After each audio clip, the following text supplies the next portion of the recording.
Hi hello friends, super കൺമണി സീരിയലിൻ്റെ promo വിശേഷങ്ങളിലേക്ക് എല്ലാ കൂട്ടുകാർക്കും സ്വാഗതം. അങ്ങനെ ധനലക്ഷ്മി കൺമണിക്ക് അടി കൊടുക്കുമ്പോൾ തിരിച്ചും തന്നെ കൺമണി നന്നായിട്ട് തന്നെ ധനലക്ഷ്മിയെ പെരുമാറുന്നുണ്ട്.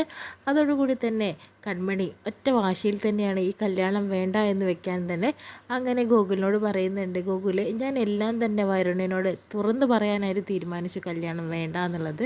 ശരിയോ അപ്പയെന്ന് ചോദിക്കുന്നുണ്ട്. തീർച്ചയായും എന്ന് പറയുന്നു. അതിനുശേഷം തന്നെ നമ്മുടെ ഗൂഗിള് അമ്മായിമാരോടൊക്കെ പറയുന്നുണ്ട്, അപ്പയുടെ കൂടെ ഇന്നലെ ക്രിസാറുണ്ടായിരുന്നു ഓഫീസിൽ, അവർ ഒരുമിച്ചായിരുന്നു ഉണ്ടായിരുന്നതെന്ന് പറയുന്നു. അപ്പോൾ അമ്മായിമാർക്ക് എന്താ കൺമണി എങ്ങനെയുണ്ടെന്നുള്ള രീതിയിലൊക്കെ സംസാരിക്കുന്നുണ്ട് കേട്ടോ.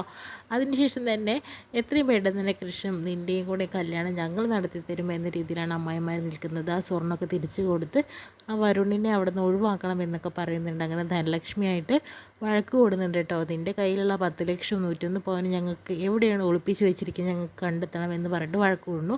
ആ സമയത്താണ് അവിടേക്ക് ധനലക്ഷ്മി ഉന്തിയിടുക കേട്ടോ ചെയ്യുന്നത്. അങ്ങനെ വീണ് ഉരുളാണ്. നമ്മുടെ ധനലക്ഷ്മി കൈ പൊട്ടിയെന്ന് പറഞ്ഞ് വാർത്ത് കരയുന്നുണ്ട്. ഇതെല്ലാം കണ്ടുകൊണ്ട് തന്നെ ഗോകുലും കൺമണിയാണ് നിൽക്കുന്നുണ്ട് കേട്ടോ. ഇത്രയും കാണിച്ചിട്ടുണ്ടെന്നത് പ്രമോ വിശേഷം കഴിയുന്നത്.